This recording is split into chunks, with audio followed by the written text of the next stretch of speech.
गिबियावनो आं दिनै जोंनि बे सिलापथार बियाब आन्सलिकनि जिथुनाखि नैथि मागो फोरबोनि बाथौ सानखौ खुंनो थाखाय लाहार फाहार खालामदों। बे लाहार फाहार खालामनायाव दिनैनि बे लाइभ खुन्था गायसननो मोननायलाय आं दिनै जोबोद गोजोननाय मोन्दों। बेनिखायनो जाहाथे नै दिनै जोंनि बे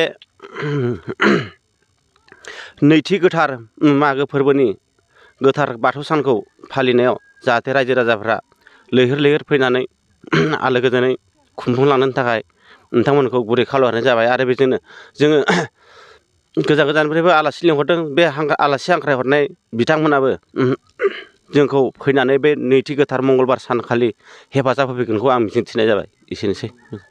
रायजो राजाखौ मा खावलायगोन? आरो आं रायजो राजाखौबो गुरै हांख्रायहरनाय थाबाय जाहाथे धोरोमनि बेलायाव राव न'आव थायाबासिनो बयबो लैहोर लैहोर फैनानै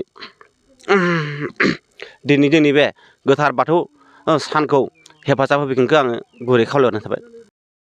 खुंगा 22थि बोसोरारि बोसोरसालिया जथुमा लोगोसेनो नैथि मंगलबार मागो दमासिनि बे हाबाफारिखौ नोंथांमोना आरसिनि जानानै खुंफुंनो नागिरदों। बे बेलायाव आरसिनि जानानै मा बुंगोन? बानजाय आफादनि जानानै जों गोजोननाय मोन्दों। दिनै जे बे 27 आरो 26 सानखौ जों फालिनो थाखाय गाहाय नदि मिलनपुराव एसे सिलापथार आन्सलिक बिजाबनिफ्राय जों हेफाजाब मोननानै आरो मोनद' गामिजों जों खुंफुंनो हानायखौ आसा खालामनानै दिनै गोजोननाय मोन्दों जोङो।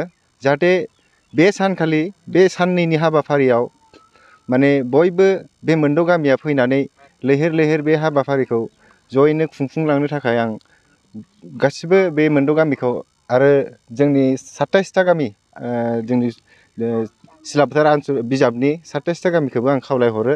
बिसोरबो जाहाथे जोंजों फैफानानै बे नैथि मंगलबारखौ खुंफुंनो थाखाय आं हेफाजाब होनायनि थाखाय बिसोरखौबो आं आसा खालामो आरोखि। गासै जोंनि सिलापथार बियाब दुलाराय बाथौ गौथुमनि जानानै आंनि गोसो गोरबोनिफ्राय खुलुमनाय आरो बावहरग्रोनाय थाबाय।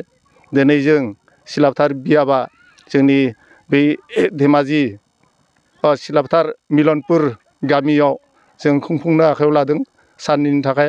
बेखायनो दिनै जों खुन्थिया फार्स्ट गायजेननाय जों गासै रायजो राजाखौ खावलायगोन दिनै जाहाथे नैथि मंगलबार बै सानखालि समबार आरो मंगलबार एदिनखालि गासै रायजो राजाखौ जों खावलायनाय थाबाय।